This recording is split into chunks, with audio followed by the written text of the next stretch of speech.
Quando um homem se dá o trabalho de se desconstruir, geralmente saem coisas boas daí. Olá, o meu nome é Maria Ana Barroso e este é o podcast Um Homem Não Chora. Nesta segunda temporada trago novos convidados e mais temas para continuar a conversa sobre a masculinidade, os prejuízos que a cultura machista trouxe também para os homens e o papel de todos na construção de sociedades mais igualitárias. O meu convidado de hoje é Khalaf Epalanga, tem 46 anos, é músico, fundador dos Buraca Som Sistema, é também cronista, poeta e escritor. Nasceu na cidade de Benguela, em Angola, e veio para Portugal estudar aos 17 anos. É na Europa que acabou por permanecer, vivendo atualmente na Alemanha, em Berlim. Olá, Khalaf. Exato.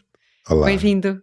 Muito obrigado pelo convite. Ao podcast. Estou muito contente por estares cá. Acho que temos muito para conversar. Mas vamos um bocadinho ao início Okay. de tudo. E eu gostava de perceber contigo como é que na tua família e no teu país, em Angola, como é que foi crescer rapaz? Ou seja, Eu diria sim, força. perigoso. Perigoso? Sim. Eu cresci durante uma guerra civil. Pois, tinhas esse contexto. Mas mais perigoso para sendo rapaz do que Sim, rapariga? os rapazes tinham que cumprir o serviço militar obrigatório. E então sempre sentimos que vivemos com a ideia de que esse dia ia chegar. E eu sempre acho que cresci, quando tive ali os meus 8 anos, eu dei um salto de crescimento. E a minha família, meio em tom de brincadeira, mas também manifestando preocupação, tinha um receio de que eu pudesse ser recrutado nas ruas, que era também muito comum. Às vezes, a polícia militar estacionava Sim. o carro em determinados lugares, principalmente até nas áreas de diversão noturna. Uhum. E E recolhia levavam os uns quantos, rapazes. isso é E que depois, assustador. dependendo das famílias, enfim, dos contatos que dependendo da família tivesse, tinham que te procurar nos centros de recrutamento no dia a seguir. E tudo podia acontecer, não é? Sim, Isso foi a minha infância, não é? sim. Sempre Muito marcante, não é? tive isso no horizonte, e depois, claro, vi os meus primos todos a passarem por isso, então sabia que o meu dia ou o meu momento iria chegar. Isso que eu diria assim, foi uma condicionante. Mas a parte disso, eu acho que é sempre curioso, não é? Viver nos países em guerra, a vida acontece, não é? As pessoas riem, divertem-se, dançam, choram, celebram os nascimentos, enterram os mortos, celebram os casamentos, e, enfim. Sim, há uma normalidade dentro daquele contexto. E por isso, apesar disso, entrei com uma informação um pouco chocante, mas apesar disso, eu digo que tive uma infância feliz. Uhum. E para além desse contexto, disso que explicavas, que não é um pormenor, não é? Como é que era, ou seja, que ideia é que te foi passada, nomeadamente em casa e na tua dinâmica familiar, do que é que devia ser um rapaz, por assim dizer? Se é que sentias diferenças, por exemplo, comparando com as tuas irmãs, não é? Tu tens um irmão e 2 irmãs. Exato. No contexto africano, os rapazes são educados para assumir liderança, não é? A liderança na família, a liderança na sociedade, e são educados desde o início para isso, de uma forma um pouco subtil, não é? Isso não quer dizer que não lavemos a louça, que não façamos a nossa própria cama, que não aprendemos a cozinhar, mas há uma... É o que é esperado, de uma certa maneira? Não, ou seja, não é? O impor de valores e incutir responsabilidade, incutir, não é? Ou seja, dependendo, não é, de família para família, mas pelo menos na minha foi assim. Então não havia propriamente, durante certo período da infância não havia propriamente distinção, né? Eu, os meus irmãos, minhas primas, enfim, primos, fazíamos todas estas tarefas domésticas como toda a gente. Mas havia um recorte que começou-se a sentir um pouquinho, né, à medida que nós fomos crescendo, até quando começaram-se a distinguir, a se darem informações como, olha, tem cuidado, não saias à noite, até certo período, né, por causa da questão militar, mas também há também a ideia de que os homens são os que vão para a rua, não é? São os homens que vão não é? Ganhar o pão para sustentar e alimentar a família, mas no meu contexto familiar as mulheres trabalhavam desde sempre, não é? Minha mãe, minhas tias, todas trabalhavam, e então nós não tínhamos a ideia de que a mulher estaria eternamente à espera. Não foi esta educação que eu via ser passada nas minhas irmãs e nas minhas primas, mas havia um recorte, né? E de certa forma, na geração da minha mãe e das minhas tias, a coisa era um pouquinho mais democrática, digamos assim, mas aquele instinto, né, de protetor,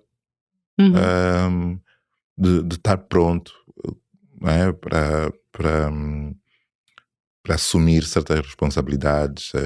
Uma coisa que eu digo e trago muito nos meus livros, enfim, nas minhas histórias, que era há uma coisa que a gente chama de as sentadas familiares, não é? Ou seja, as reuniões onde se discute determinado tópico, se alguma coisa, se algum comportamento que não está correto. Por exemplo, a última que eu presenciei, nem escolhi, mas fui visitar uns primos meus e era estava a ser combinada uma sentada determinada, não é? Havia um conselho familiar, não é? Um conselho familiar, coisa, exato. Havia que era a nossa família, recém-casada, que estava a ter problemas com a sua esposa, e a esposa veio reunir com a família do marido e dizer, olha, e começou, né, desfiou a lista das coisas todas que ela achava que, né, que o marido estava a se comportar mal. E então depois, assim, mas isso é o dia todo, hein? Almoça. Mas isso parece muito, não sei, assim, de repente, ao mesmo tempo, parece muito. Não é ao mesmo tempo, este ao mesmo tempo não dá aqui a fazer nada. Parece muito saudável, não é? Esta coisa de. É total. Não é? De vez de estar à parte. É assim que a gente conversar sobre as coisas. Essas são as nossas sessões de terapia, não é? Terapia de grupo. Sim. E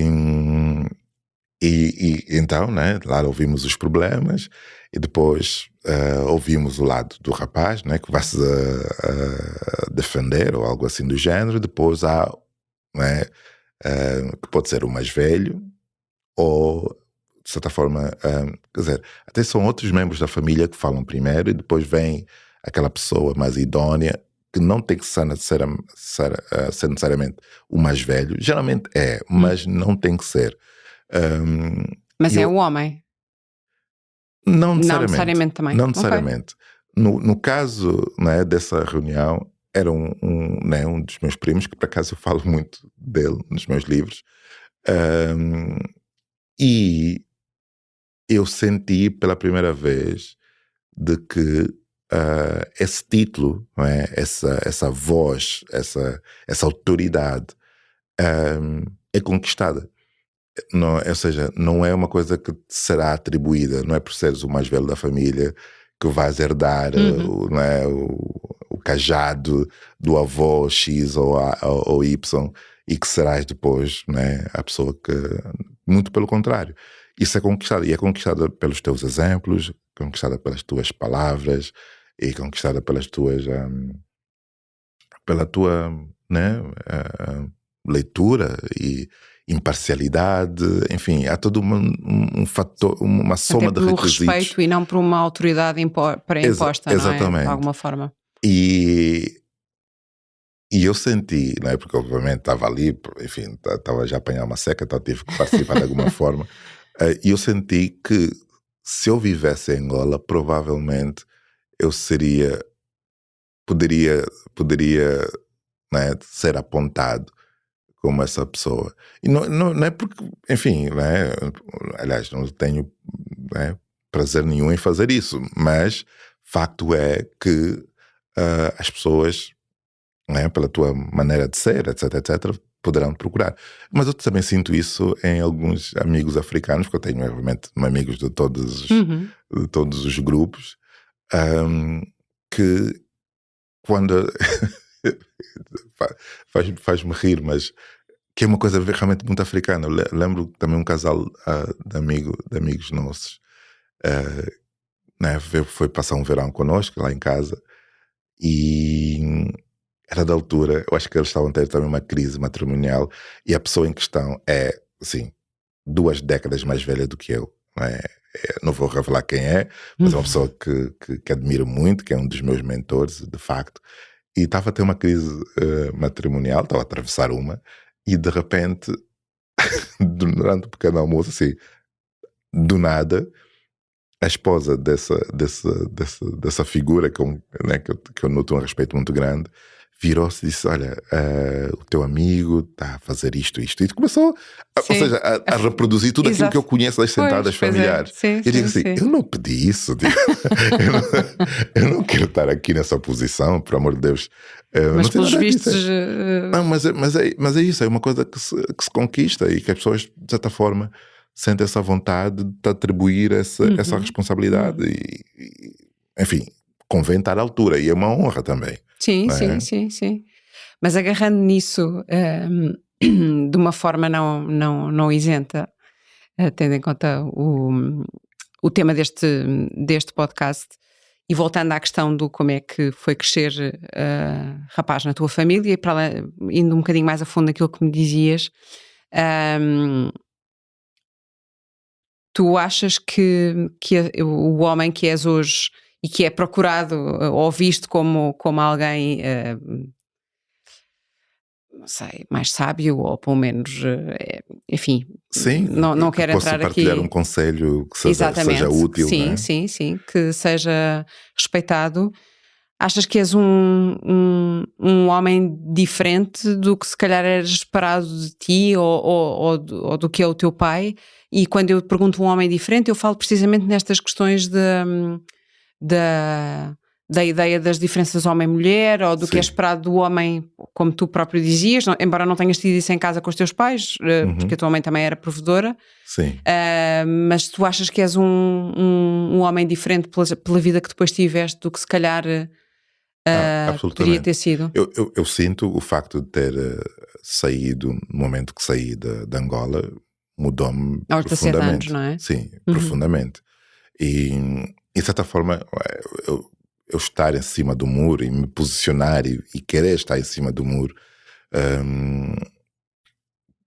porque acho que eu tenho mais a ouvir do que a dar, digamos assim, também faz parte dessa minha, né? Ou seja, essa consciencialização de que realmente eu mudei e fui por um percurso. Provavelmente não seria esse se eu tivesse ficado em Angola, ou se tivesse, de certa forma, tomado certas escolhas, não é? Porque, a dada altura, podia ter regressado, não é? Quando a Guerra Civil terminou. Mas deixou de fazer sentido, não é? Exato, eu senti que o meu lugar era no Ocidente e na Europa, e eu tenho plena consciência de que isso me mudou, e então é aquela coisa, não é? Que eu diria, não é bem o instinto de sobrevivente, mas se calhar é algo a meio caminho disso, né? O sentir que, ou seja, que em parte eu tenho uma eterna dívida para o lugar que me formou, né, de onde eu venho, e colhi bastante, e ainda, né, uso isso. Sim, não como precisamos bússola. Desculpa interromper, rejeitar, ou seja, não precisamos de rejeitar para crescer, não precisamos de rejeitar o que... Mas volta e meia eu me pergunto, nos formou. volta e meia eu me pergunto se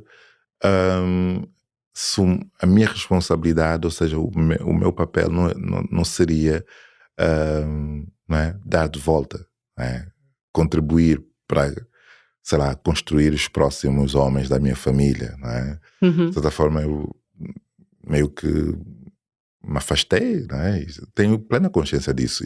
E isso é uma nuvem que paira na minha cabeça, não de ser uma coisa negativa, enfim, não é?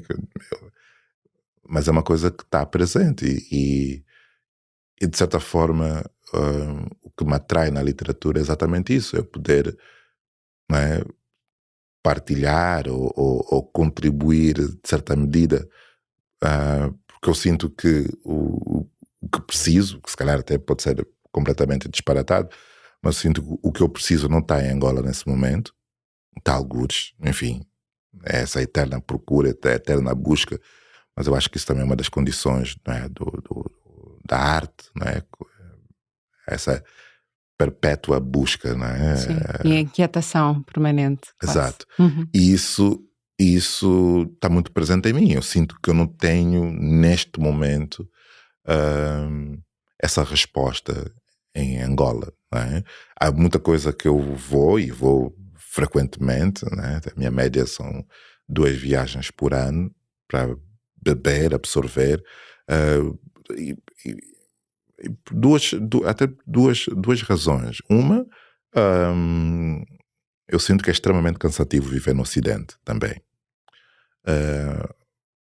Outra, não é? Por ser cansativo viver no Ocidente, às vezes eu vou para Angola literalmente para descansar, não é? Recarregar baterias e ser apenas, não é? Porque uma das coisas que eu sinto imensa dificuldade a lidar no Ocidente, e preciso, de certa forma, sair e tenho a sorte de ter a profissão que me permite sair e permite viajar, enfim, ser chamado para coisas, é essa sensação de ser a minoria. Eu não cresci como minoria, não é? E isso é o que me atrai, não é? A trabalhar o repertório que trabalho, mas também é aquilo que a dada altura eu preciso me afastar e ir na minha família e estar só, não é? E não pedir, exato, e não pedir nada, o que é também ingrato, porque depois, quando eu chego, as pessoas querem e esperam que eu seja generoso e partilhe aquilo que andei a aprender no mundo, não é? E eu digo sempre, enfim, não é? Vocês têm mais para me dar a mim do que do que ao contrário, mas eu sei que obviamente não é, as coisas não são assim. E todos nós temos algo, não é, de valioso para partilhar também. Sim. Estava a ouvir e estava a pensar a imaginar-te precisamente a chegar aos 17 anos a Portugal, vindo de uma realidade que era a tua, do teu país, onde não eras uma minoria, onde havia questões, havia muitos desafios, mas havia questões que não se punham sequer, não é? Como a questão da raça, como a questão do preconceito, embora o preconceito possa assumir várias formas, mas chegas a Portugal e és um negro em Portugal. Como é que isso foi para ti? De repente estás em minoria e lá está, e passares a representar uma coisa que para ti não faz sentido, imagino eu que ainda hoje não faça sentido, sim, não é? É cansativo, por isso eu digo sempre, né? Todas as pessoas, todos os afrodescendentes a viver na diáspora, no Ocidente, eu digo, a melhor coisa que podem fazer é, pedir o seu passaporte e viajar para o continente. Não, de certa forma, né, não em busca de nenhuma resposta, né, transcendente, porque aqueles lugares estão também, né, a passar por coisas traumáticas e duras de se engolir, né, porque eu digo, eu tenho frequentado muito o Brasil nos últimos anos e às vezes, não é, já me deparei em alguns lugares as pessoas romantizarem a ideia da África, né? Acharem que aquele lugar, né, que, enfim, de sabedoria suprema, de conexão com os ancestrais, e há toda há toda uma verdade, toda uma pureza, não é? Que é completamente o oposto até. Não quer dizer que não exista, não quer dizer que não esteja ali, mas a coisa que eu sinto que o continente nos pode dar a nós, minorias no Ocidente, não é? É essa sensação de não ser minoria, não é? De sensação de olhar para o lado e vermos pessoas como nós, não é? De entrarmos para os lugares e ninguém olhar ao lado, ninguém, não é? Entramos no elevador, ninguém esconder a bolsa. Exatamente, sim. Né? Atravessamos uma fronteira né? Os polícias são polícias de todo lado. Sim, claro. Ou seja, claro. em África também existem as questões. Sim, violência policial e tudo mais, claro. Mas nunca pela questão da raça, da não raça, é? exatamente. Questões étnicas. Talvez, aí está, né? Voltamos ao sentido étnico, às diferenças étnicas no verdadeiro sentido da palavra, não é? De que zona do território tu és, de que grupo étnico tu pertences, não é? Qual é a tua língua, etc. Tudo isso podem ser fatores de, né, discriminação. Exato. Mas não esse que ataca o teu intelecto, né? Que ataca a tua pessoa antes de ser, né, de abrir a boca sequer. Sim. Já estás a levar com um rótulo. Sim, né? deixas de ser um indivíduo, deixas de ser gente, não é? Exatamente. É só... Essa subjetividade eu acho que o continente nos consegue dar, e isso é útil, mesmo que escolhamos como eu escolhi, eu vivo em Berlim, etc. Mas volta e meia, e até quando não consigo ir a Angola, há lugares mais perto, como Cabo Verde, que é extremamente simpático e maravilhoso, e vou, né? Eu nunca fiz trabalho nenhum, eu nunca fiz apresentação de livro nenhum em Cabo Verde, enfim, nada, Sim, não vais como, nunca foste como escritor. Exato, nunca me apresentei, não vou Sim. lá trabalhar, mas adoro ir estar, não é? Sentar-me numa praça né? E ser confundido com os demais. Pois, exatamente, não ter a tal... Eu sei que não respondi a tua questão, mas... Não faz mal. Eu vou indo às voltas, respondeste com tantas outras coisas. Mas eu acho que é interessante isso numa conversa, não é? Claro, exatamente. Senão... Eu acho que é um hábito meu. Eu tendo a acrescentar camadas e não necessariamente destrinchar e ir ao centro da questão. Mas se me perguntas algo específico, eu vou tentar responder. Uma das coisas que se sabe dos estudos sociológicos que vão sendo feitos é que em contextos, por alguma razão desfavoráveis, em que um jovem rapaz cresça, seja ele de pobreza, seja ele de famílias disfuncionais, seja ele de uma minoria racial, os rapazes são mais vulneráveis do que as raparigas a esses mesmos contextos. Enfim, tudo o que é difícil, não vamos comparar o que é difícil com o que é mais difícil. Mas o ser homem negro, o ser jovem negro... Sim, há duas realidades. Eu tendo a não me colocar, né, no centro dessa temática, não desta forma. Porque há um fator que é determinante na minha formação, né, na minha maneira de estar no mundo, que é do imigrante.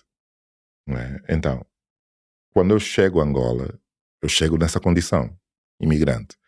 E vivi boa parte, né, do tempo que vivi em Portugal, com buracos no sistema, com tudo, como imigrante, né, com um passaporte angolano, viajava pelo mundo, eu fui ao Coachella e fui aos festivais grandes da Europa com o meu passaporte angolano. Né? Então, isso estava muito presente, sempre, na minha vida profissional. É completamente diferente, não é? A realidade de um jovem negro nascido em Portugal, não é? E quando eu cheguei, eu fui confrontado com essa realidade, não é? O que é que um jovem negro nascido em Portugal sente? Não é? Porque, de certa forma, não é? Ou seja, eu estar aqui e não gostarem de mim não é algo que me... Enfim, obviamente é triste, enfim... Estás a falar de coisas como, sei lá, o voltem para aquelas coisas exato, bonitas que voltei se para a ouve, tua voltem terra. para a De tua facto, terra. essa não é a minha terra, então isso não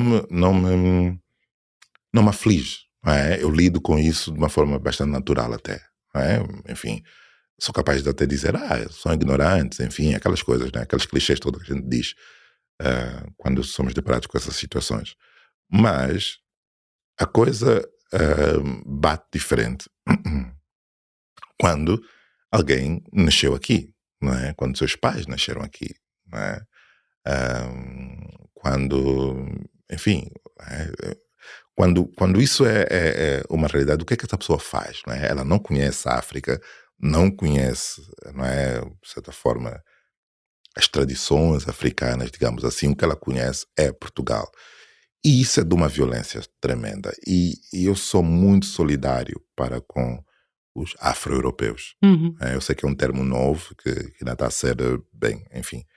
Sim, como temos os afro-americanos, não é? Exatamente, Sim. que ainda não é bem, não tá no mainstream, ainda não se generalizou, mas há uma identidade afro-europeia, eu acho que ela é única e é interessante de observar, porque está em diálogo com o continente pelas condições, né, do colonialismo africano e então no caso dos países falantes de portugueses está intimamente ligado com o fim do fascismo em Portugal. Então há uma promiscuidade cultural que é inegável e é muito difícil não é, construir uma identidade negra portuguesa quando não é, quando se tem Portugal como referência. Pois, exatamente, sim. É? Quando se é português. Quando se é português. Sim. Ou seja, e isso, né? Ou seja, isso é uma construção que é feita, e eu tenho muitos amigos nascidos aqui, eu vejo a construir, a desconstruir quase todos os dias, né? Essa ideia. Mas ao mesmo tempo, eu acho que essa, não é, quando, principalmente os homens, não é? Quando um homem se dá o trabalho de se desconstruir, geralmente saem coisas boas daí, não é? Que ela aprende um pouco mais sobre si, aprende um pouco mais sobre o mundo ao seu redor, e eu acho que é isso que está, não é, na minha opinião, enriquecer o tecido cultural português. Não é? Porque eu vejo, por exemplo, o Slow J, o Dino de Santiago, a própria Sara Tavares, enfim. Não é? Sim, no fundo é um inconformismo, não porque é? estão Pessoas que não se conformam com... Eu falei de uma mulher agora, né, que eu estava a tentar a reequacionar, mas há muito mais. Sim. Não é? São pessoas que se rebelam, digamos assim, contra... Exatamente, eles estão a reconstruir o que é ser contra português. Não é? Contra a imagem que querem fazer, criar querem deles, projetar, exato, sim. E o país que eles querem, de facto, né? Que os acolhe, que haja espaço para que esse tema não seja mais tema nas gerações que vêm a seguir. E isso está a ser feito, eu diria, nos últimos... Mas não sentes, não sei, isto pode ser uma visão tendenciosa minha, provavelmente é, que isso é, apesar de tudo, um nicho cultural, um nicho... Não, eu acho que está a ser feito em grupo, porque essas pessoas que eu citei são um megafone de comunidades, não é? Eles não pensam e não criam e não escrevem o que escrevem, né, do vazio. Eles estão são informações que os seus pares, que a sua comunidade está a passar, e eles obviamente fazem disso arte. Sim. Não é? Mas isso e vai nos dois sentidos, não é? É devolvido a essas comunidades também depois. Totalmente. Não é? Sim, e eu acho que essa é a beleza da arte, não é? De poder ser uma conversa com o meio. E isso está presente. Mas nós sentimos isso não é? Essa desconstrução, né, do que é Portugal, ela se manifesta, inclusive, estamos agora, né, nas Olimpíadas, e a gente olha para aquilo que Portugal está ali a a partilhar com o mundo, né? O melhor de Portugal está ali representado, e realmente não é um Portugal, pelo menos aquele que Sim. certas correntes políticas e sociais tendem né, a valorizar. Não é que eles até, né, eu não sinto, por isso que eu digo, o racismo realmente é uma coisa, é uma máquina bem montada, porque um racista tem a capacidade de acolher, por exemplo, né, os tokens, né, que Uhum, são uhum, os uhum. pontas de lança, né, as exceções, mas ainda assim oprimir tudo o resto. Sim, é Né? como se, ou seja, se estiverem em determinados moldes, em determinados sítios, está tudo bem, Sim, não é? absolutamente. Não é? Sim. E porque, porque, por isso é que é difícil combatê-lo, não é? Porque ele não é linear, ele não é, eu não gosto de ti porque tu és preto. A coisa é muito mais complexa, não é? É como, enfim, Sem dúvida. há machistas que, né, gostam da sua mãe, gostam das suas irmãs, das suas esposas, enfim, ponho aspas nisso, mas ainda assim, Sim, podem ser maltratantes de exatamente, outras mulheres né, exato, sim. Tu há bocadinho estavas a falar em reconstrução e em reconstrução de pessoas à tua volta, nomeadamente amigos homens e amigos negros, e estavas a dizer que isso tende a dar bom sim, resultado. Enfim, sendo é, simplista. Mas o ato, né, porque é preciso coragem, né, sim, de sem alguém, dúvida. de Mas alguém. aí volto a uma pergunta que te fazia há pouco. Uhum. Ahm, e que tinha a ver com como é que tu te vês homem hoje e se é que notas alguma diferença em ti face, se calhar, à forma como foste educado, Uhum. e às reconstruções que foste fazendo ou não dentro de ti em termos do que é que tu É, achavas e achas hoje sobre o que é ser homem, sobre esta ideia, por exemplo, tu falaste na história do ser provedor, do ser protetor. sim. Enfim, eu faço esta pergunta, mas podes não ter alterado nada, mas pareceu-me há pouco que me gostavas a dizer que sim, que se tivesses ficado em Angola, provavelmente serias mais do que um ser humano diferente, vou catalogar-te agora, um homem diferente. Provavelmente, Em que é que tu provavelmente. notas isso? Por, enfim, né, eh, por causa das necessidades, né, urgentes. É um país que está a passar dificuldades tremendas. Então não há muito espaço para contemplar. Eu dou-me o luxo de sentar, né, Sentes-te um privilegiado?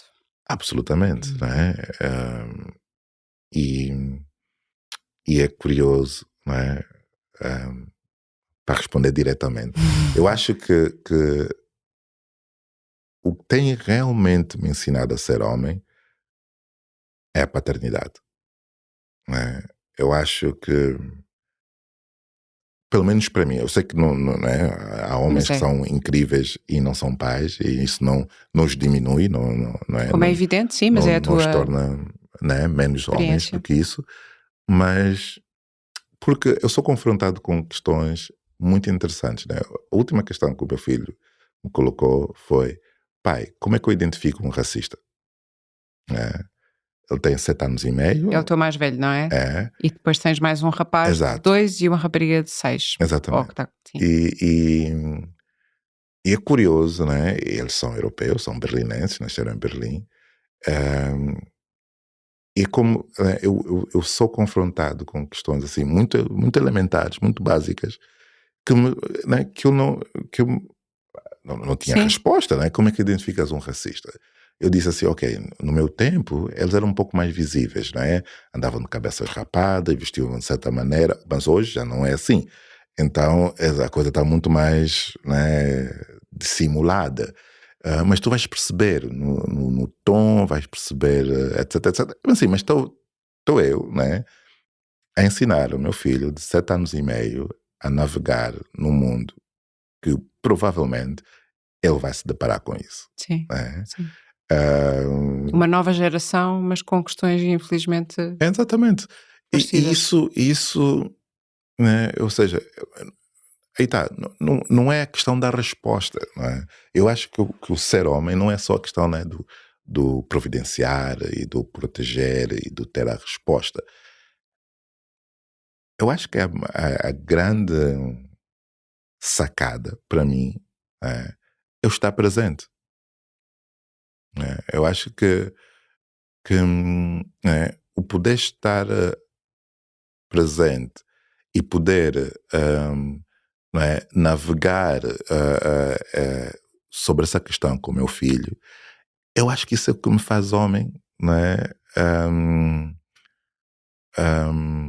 Porque eu não tinha resposta, e não tenho a resposta, Sim. de facto. Eu não sei como identificar um racista. Sim, Um racista. Mas eu consigo fazer esse exercício com ele. Eu acho que o exercício é o mais importante. Ou seja, então não é... E abriste espaço abre espaço para... Exatamente. Não é a meta. Para isso. Não Sim, é? sim. Para mim, o que tem sido realmente extraordinário é construir a minha, né, noção do que é ser homem, sabendo que é um percurso, é uma caminhada, não é tá aqui, né, o pão, tá aqui a casa e pronto, eu cumpri o meu papel. Não, muito pelo contrário, né, muito pelo contrário. E isso, de certa forma, a paternidade me tem dado, porque eu, né, enfim, eu saí de casa muito cedo e cresci, enfim, longe dos meus pais, e a vida me levou por caminhos. Então eu não tive muitos exemplos. Meu pai também saiu de casa cedo. Eu não tive muitos exemplos. E tinha um grande amigo que já faleceu, e tá há uma passagem que eu trago no meu livro. O meu livro não é autobiográfico, deixa eu já colocar isso bem claro para toda a gente. Mas eu uso alguns elementos da minha biografia para construir essa narrativa. E eu tinha um grande amigo que, né, porque ele quando nos conhecemos, ele me ouviu um pouco triste se calhar estava triste com o meu pai, mas eu estava a descontar nos pais africanos todos, né? São ausentes, e lá, aquela coisa toda. E ele parou para me corrigir e disse: não. Se calhar o teu pai é ausente, né? Mas não, nem todos.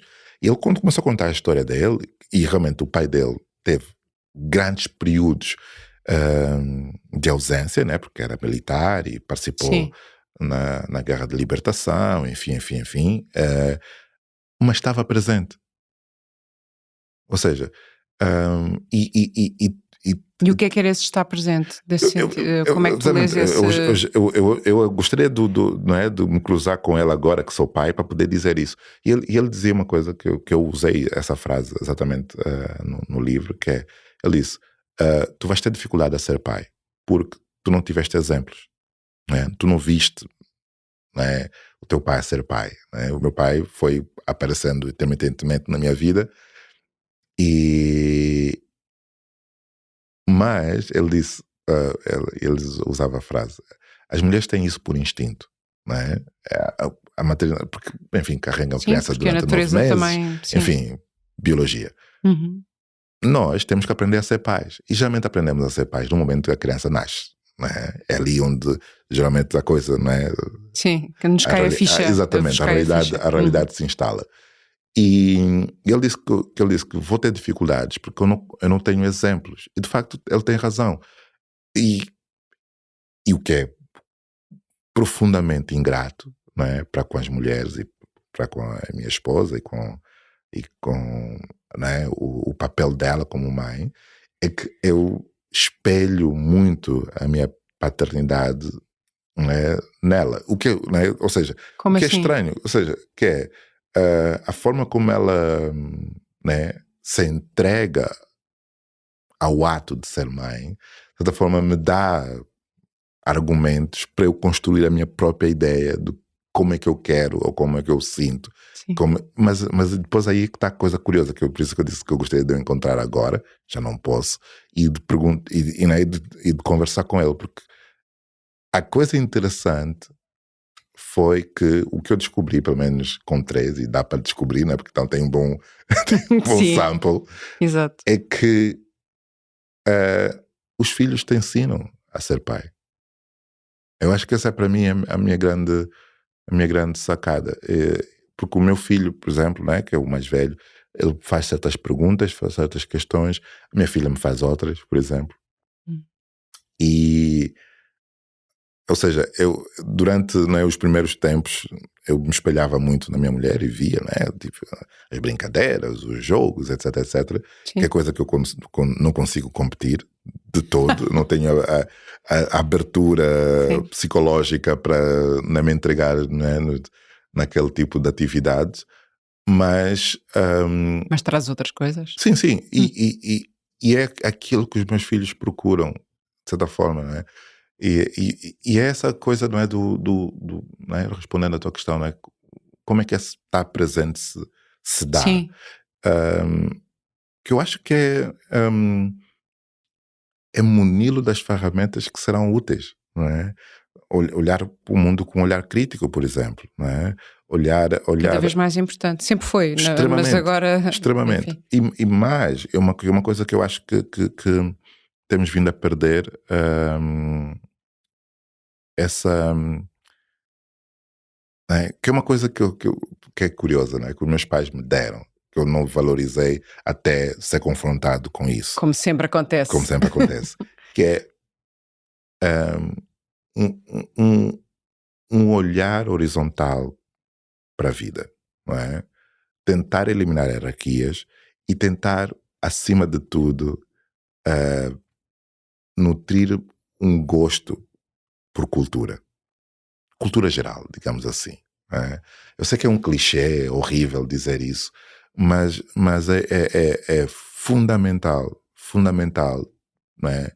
Sairmos do nosso pedestal, seja lá qual for que a gente se coloque, seja de género, seja de classe, cheio de certezas, seja étnico, não é? E tentarmos nos colocar no mesmo degrau que todos os outros, não é? E isso, eu devo dizer que ter crescido em Angola me deu, não é? Por ser um lugar periférico, por ser um lugar condicionado, né, pela Guerra Fria, bloco soviético contra o bloco ocidental. Isso me deu uma perspectiva do mundo que eu tento passar para os meus filhos. Coisa que eu estou a fazer desde o dia 1 para eles é mostrar o mundo, mostrar realidades,